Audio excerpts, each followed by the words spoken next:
Saya juga lihat orang yang dibesarkan oleh Pak Jokowi, orang yang dibina, orang dikasih kesempatan, ujungnya menjelek-jelekan mentornya, pemimpinnya. Saya tidak mengerti. Saya tidak paham. Terus terang saja saya tidak paham. Tapi okelah, kita tidak seperti itu dan tidak akan seperti itu. Nyindir PDIP, Prabowo singgung orang-orang yang dibesarkan Jokowi tapi ujungnya menjelek-jelekan 2 periode berkuasa karena Jokowi. Ya, saya terlalu tua, dia bilang terlalu muda, ini itu, ya ini namanya politik Indonesia kadang-kadang tidak fair. Ya. Halo, selamat datang di channel Redaksi Jurnal bersama JJ. Baca Pres Prabowo Subianto menyinggung orang yang pernah dibesarkan Presiden Jokowi, tapi kemudian menjelek-jelekan. Prabowo mengatakan tidak akan melakukan hal yang sama. Prabowo menyampaikan hal itu di acara deklarasi dukungan PSI di Jakarta Teater Jakarta Pusat, Selasa 24 Oktober.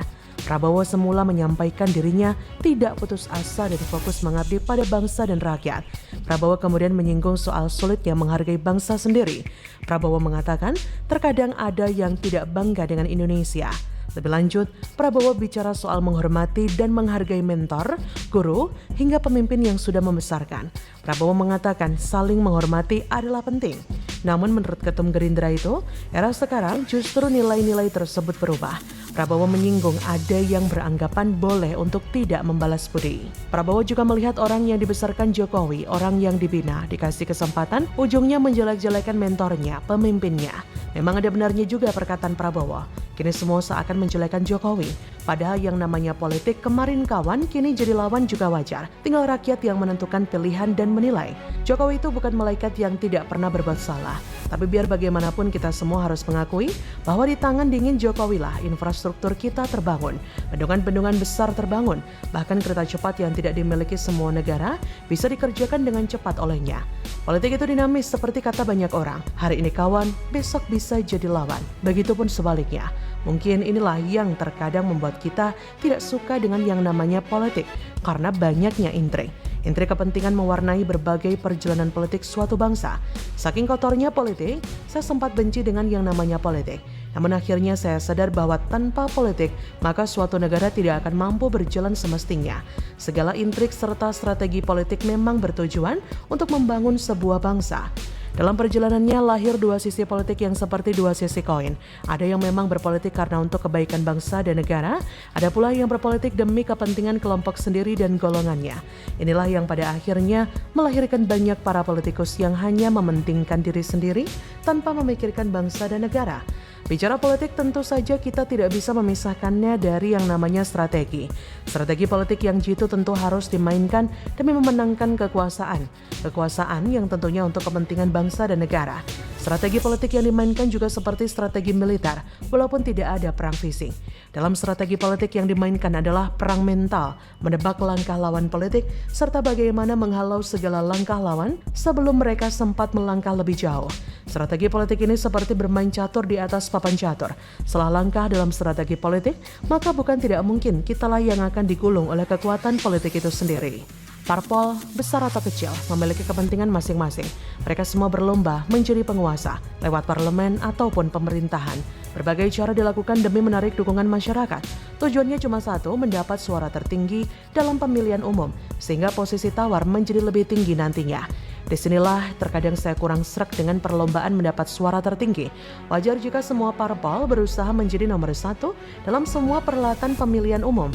Yang saya tidak suka adalah cara mereka dalam meraup suara terbanyak dan meraih kursi kekuasaan. Demokrasi yang harusnya sehat malah ternodai oleh propaganda negatif. Nilai penting dalam mencari suara terbanyak yang mewakili suara rakyat seakan tidak lebih dari yang namanya kuasa dan materi. Miris, tapi itulah kenyataan dari politik di seluruh negara berdaulat. Bagaimana menurut Anda? Sedang dicocokkan waktunya. Dalam waktu dekat seminggu. Iya, ya kita sedang mencocokkan waktu beliau, waktunya Pak Prabowo. Mudah-mudahan tidak terlalu lama. Pertemuan Pak Prabowo dengan Bu Mega menjadi penting ya karena kan sejak Lebaran Pak Prabowo belum ketemu dengan Bu Mega.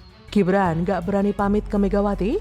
Prabowo turun tangan temui Mak Banteng, Denny Siregar beri kritikan menohok. Pak Prabowo pengen bertemu Bu Mega, Pak. Ketika mengumumkan cawapres Gibran. Kenapa? Ada Pak Prabowo pengen bertemu Bu Mega, Pak. Gimana tuh, Pak? Oh, saya belum tahu malah. Ya. Halo, dengar suara JJ lagi di channel Redaksi Jurnal.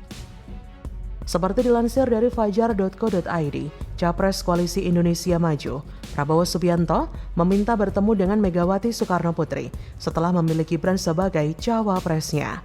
Hal itu kemudian dikritik Denny Siregar. Pegiat media sosial itu menyentil Gibran. Denny mengatakan perjalanan politik Gibran menjadi cawapres disokong orang-orang dekatnya yang juga merupakan orang yang berpengaruh di Indonesia. Menurut Denny, selama ini Gibran dibantu ayahnya untuk jadi cawapres. Tak lain adalah orang nomor 1 di Indonesia, Presiden Joko Widodo. Kata dia dikutip dari unggahannya di X Selasa 24 Oktober, Pilpres dibantu ayah.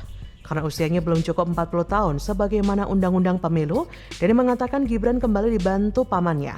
Tak lain adalah Ketua Mahkamah Konstitusi Anwar Usman.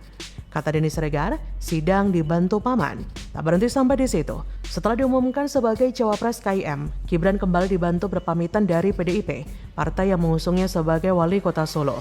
Kali ini, Ketua Umum Gerindra yang juga capres KIM dikabarkan akan menemui Ketua Umum PDIP. Kata Denny Siregar, bahkan pamit pun harus dibantu opa. Mbok yang mandiri tocah, jadi laki moso kala ambe anakku sing lanang. Jadi laki moso kala ambe anakku sing lanang. Di sisi lain rakyat pun bertanya-tanya, lalu bagaimana nasib Gibran di PDIP yang mengusung pasangan Ganjar Mahfud? Kata Gibran pada Senin 23 Oktober, saya sudah berkomunikasi dengan Mbak Puan di Jumat malam kemarin. Selain bertemu dengan Puan, Gibran yang saat ini berstatus kader PDIP mengaku juga bertemu dengan Ketua Tim Pemenangan Nasional Ganjar Presiden TPNGP Arsyad Rashid. Saat ditanya mengenai nasibnya di PDIP, Gibran pun kembali menegaskan sudah berkomunikasi dengan Puan dan Arsyad.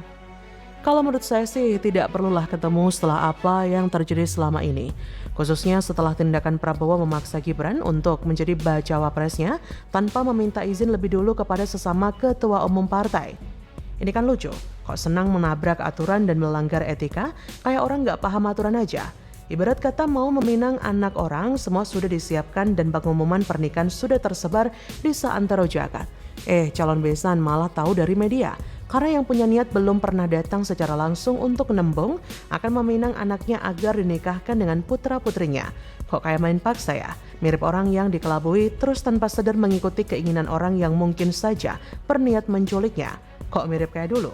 Sebagai seseorang yang katanya taat hukum, juga mantan komandan pasukan khusus, seharusnya Mbah Wowo paham perkara beginian. Kalau saja Prabowo agak cerdas, maka seharusnya cara mainnya agak diperhalus. Seandainya Gibran ngebet ingin maju bersama koalisi Indonesia Maju, sebagai lansia yang tahu diri, seharusnya Gibran disuruh meminta izin dulu kepada Bu Megawati.